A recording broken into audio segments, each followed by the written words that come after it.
This episode is brought to you by Hasa. Liquid is clearly better. Liquid chlorine is the highest purity, works immediately, has no added cyanuric acid or calcium, and it will leave your pool safe, clean, and clear. And by the Bottom Feeder professional grade battery powered vacuum system. It sucks to clean pools, so cleaning pools sucks less. Get $100 off with code DVB100.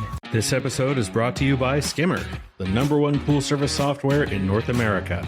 With Skimmer, you can streamline your schedule, grow your revenue, and keep your customers coming back with 5-star service. Whether you're a one-person operation or an established team, Skimmer is your partner in success. Visit getskimmer.com/poolguy to try Skimmer for free for 30 days.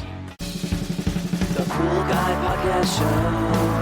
The Pool Guy Podcast Show. The Pool Guy Podcast Show.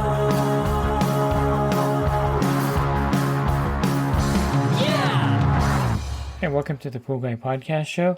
I often talk about the LSI, the Langelier Saturation Index, and this index is really something that is important in pool water balancing, and it's also something that you should be incorporating into your pool care. So I'm going to explain more about the LSI and how this actually works in residential and commercial pool care. Are you a pool service pro looking to take your business to the next level? Join the Pool Guy Coaching Program. Get expert advice, business tips, exclusive content, and get direct support from me. I'm a 35-year veteran in the industry. Whether you're starting out or scaling up, I've got the tools to help you succeed. Learn more at swimmingpoollearning.com. So the Langelier Saturation Index has been around for quite some time. And probably the best app for this is the Arenda app. If you just go online to arenda.com, you can download the app for your Android or Apple device, and this is something really great and easy to use. Basically, this saturation index is the one we use for pool service. There's different saturation indexes out there, but this one seems to work the best for pool service because of it's based off of the calcium carbonate in the water, and this will help you determine if the water is corrosive, if it eat away the metal parts of the equipment, the pool plaster, pool surface, and believe me, I've been to a pool where this has happened, or if it's scale forming, will leave deposits in calcium and crusty deposits. And I've been to a pool where this is happening as well. And they both look very similar to each other, but they're actually different things going on. One is corrosion and one is scale forming. And this index will help you prevent either of these extremes in most cases in your pool care. You can look at the index basically as a balance between water chemistry factors that will either pull the calcium out of the surface or deposit it on it. I think that's the easiest way to look at it. You're trying to get a balance between the water chemistry factors that will again pull the calcium out of the surface or deposit the calcium onto the surface. It's as simple as that, and it's really something that is predictable, and you can use like a rule of thumb. I know Bob Lowry said that you just give him the numbers and he can calculate the saturation index, and most pool pros after a while can do the same thing because it's really easy. Once you get the numbers, you'll kind of know the different, what's out of range and what's in range. Now there's a lot of other indexes out there. You can look them all up if you wanted to. There's the Reisner Stability Index, RSI. There's the Precautions Scaling Index, PSI. There's the Hamilton Index, and I actually met the person who created that index many years ago, and his son still runs United Chemical, which is a company that was founded, and the Hamilton Index was used by them and still is promoted. The Calcium Carbonate Precipitation Potential, the CCPP. The Calcite Saturation Index, the CSI. And it's one of those things where the LSI is kind of like an industry standard. And so even though there's other indexes out there, this one seemed to be the easiest one to translate into pool care and pool service.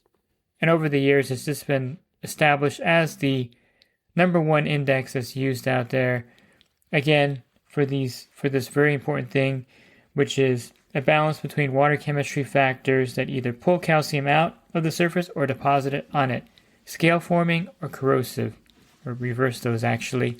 And so the calcium hardness is the basis of the saturation index. This is the one element that everything works off of. It's kind of like the baseline of the LSI, the calcium hardness. So depending on the calcium hardness of the water area, it's going to depend on the other variables like alkalinity and the pH to balance things out. And it's really something that is basic, that the calcium hardness would be the baseline for this.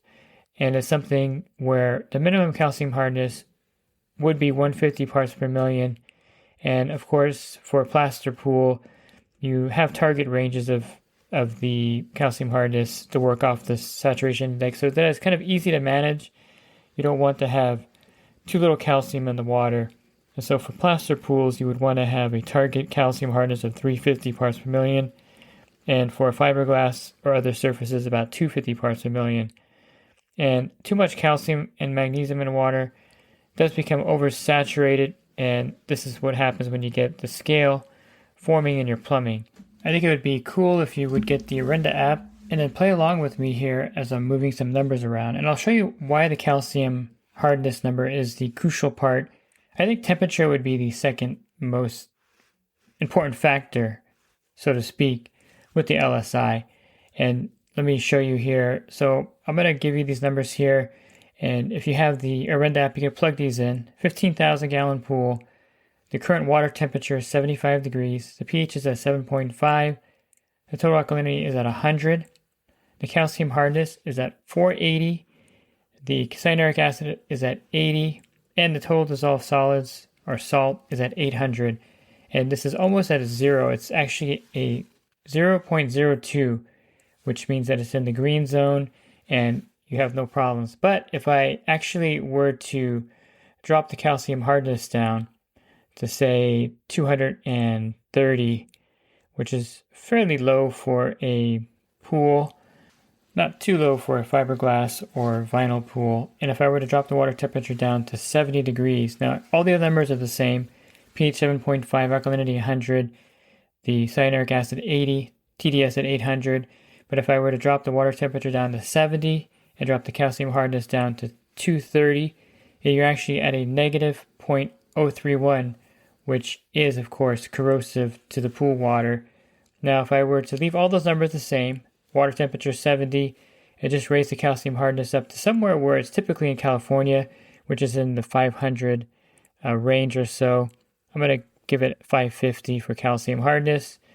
And at 550, you're at 0.04, which is green, which is almost near zero, which is almost perfectly balanced on the LSI, just by moving the calcium hardness number up and down. And of course, if I move the water temperature number up, it's going to be a little more scale forming with that calcium hardness at that level. So let's say the water temperature is 85 degrees. It still will be 0.15, so it does raise it up a little bit, but it's still in kind of the neutral zone where it's not scale forming yet, almost, but not quite there. If the water temperature, if you're in the high desert and it was at like 95 degrees, still not quite there because the calcium hardness is a higher number at that point. And it's one of those things where you can see right away with the calculator in your hand that the calcium hardness number is really the crucial one.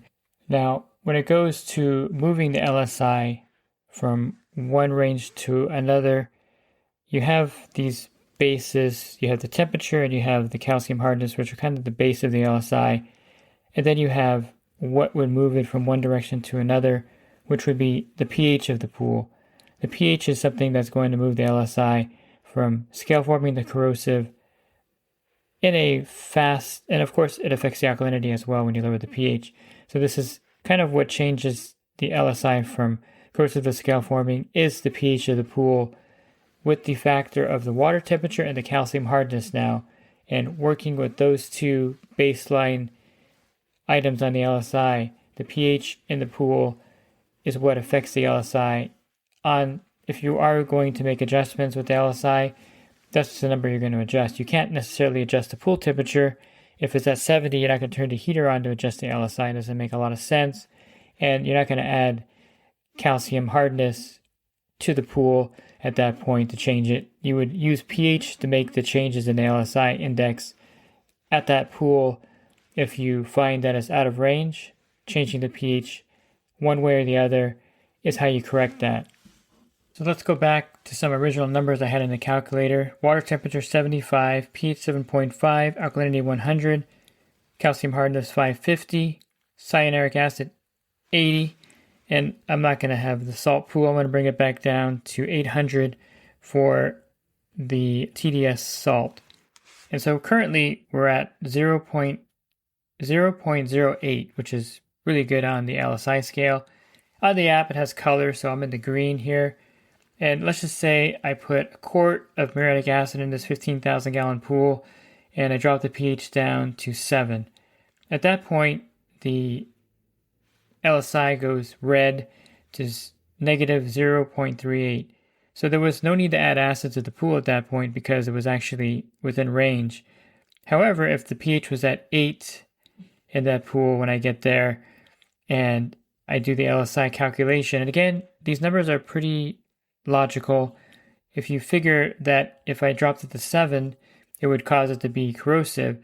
If the pH is at 8 with the other parameters where they're at, you would think that it would be scale forming, and you would be correct. You would be at in the purple, which is 0.54, which is scale forming. So in this case, I would need to add some pH down, which is muriatic acid, which is what I use normally. You can use dry acid as well. But if you use muriatic acid, you would add a quart to the pool, and you would probably drop it down to 7.6, which is in the green range at that point. So it's really important, because if you get to that pool and you don't know the calcium hardness, you don't know the alkalinity and all the other factors, which the alkalinity does affect it as well, but nothing as much as the pH in the pool, you're just kind of blind. And if you have the pH at 8 and you don't know the calcium hardness or the alkalinity again, or even the water temperature, you really can't tell what you're doing to the pool, what kind of effect it would have on the pool, unless you have those other factors. To get the LSI reading and to see if the pool is indeed scale forming or corrosive, the water I should say in the pool.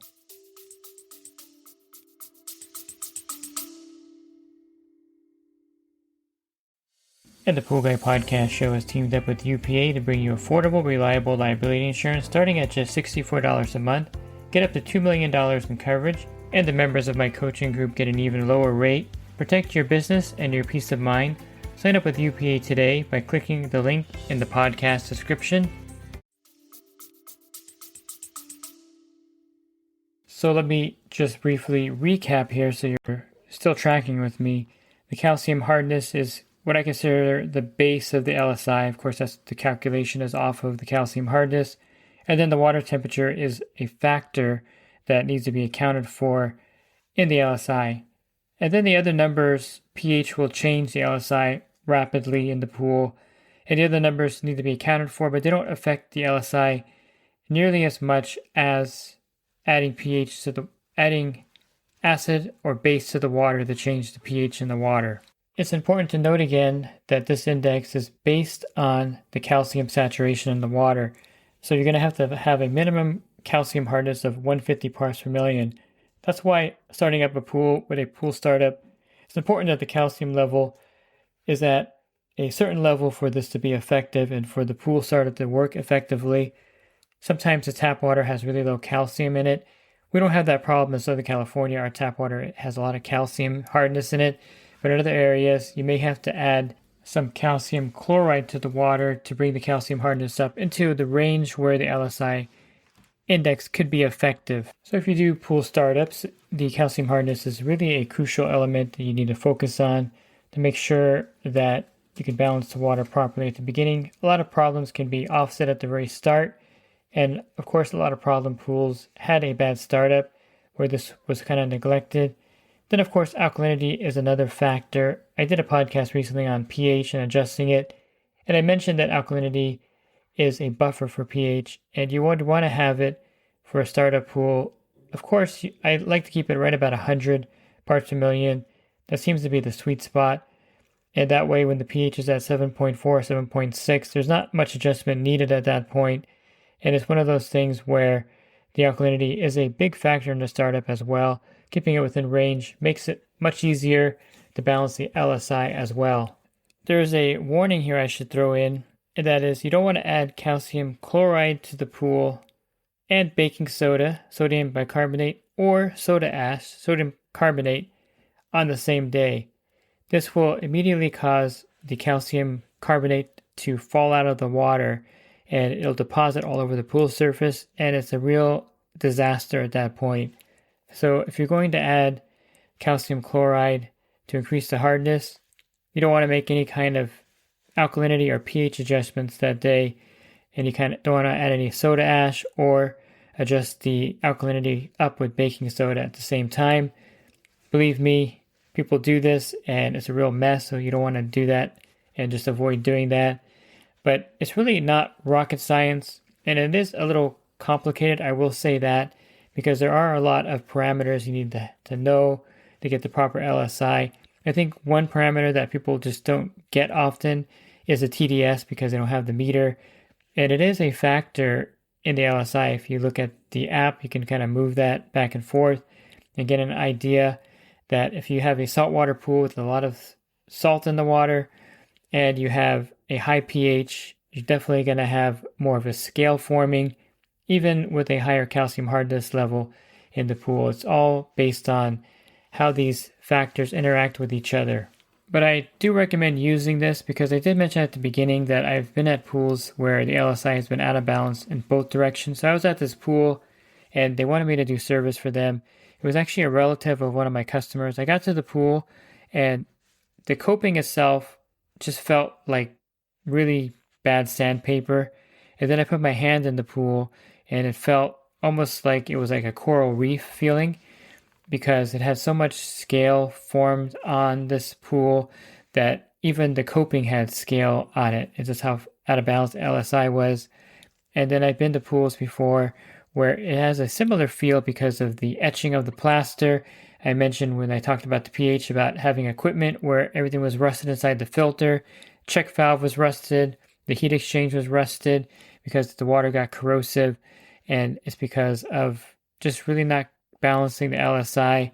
I mean, there's more to it than that. If the pH gets too low and the alkalinity is low, you have more problems than just the LSI. But a lot of this happens when the LSI is corrosive for a very long period of time, and you start to have this effect on it, the corrosive effect on the equipment and the pool surface itself. So it's really crucial that you use the LSI to balance the pool so that you can kind of stay within range at your pools and prevent scale from forming or prevent corrosion of pool equipment and of the pool surface itself. And it's one of those things where, is it necessary to have an exact zero? No, it's not necessary to be at exactly zero LSI. There's ranges, and Arenda does a great job with their app in the green range. So you know that, yeah, you're maybe a little bit low heading towards the corrosive end, or a little high heading towards the scale end of things, but that's not going to really affect the water to the degree that you have to worry about it. You really worry about it when it's extremely corrosive or extremely scale forming, in my opinion, and that's when you make the larger adjustments to the LSI. If you're kind of within range, I wouldn't worry too much about it. I wouldn't lose any sleep about it. The pool's perfectly fine, and as you know, the pool water chemistry, the factors are going to fluctuate week to week over the season. Water temperature again, and the colder water is going to have the acid in the pool, or adding acid to the pool will have a greater effect on the LSI than in warmer water. So all these things together work together so you can balance the pool water correctly. And the LSI really isn't that complicated. If you get the Arenda app, just play with the numbers. You can kind of see the pattern of what you're doing and learn from that pattern. And you can correct the pools on your pool route once you get those numbers, plug them in. And it's something that's really simple to do, and it's something that's really essential to do, again, so that you can see if the water is actually corrosive or scale forming.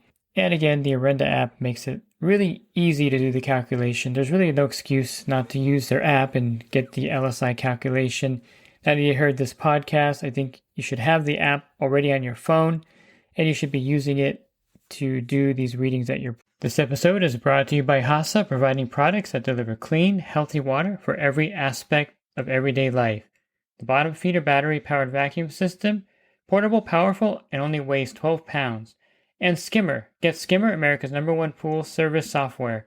Podcast listeners can try Skimmer for free at getskimmer.com/poolguy.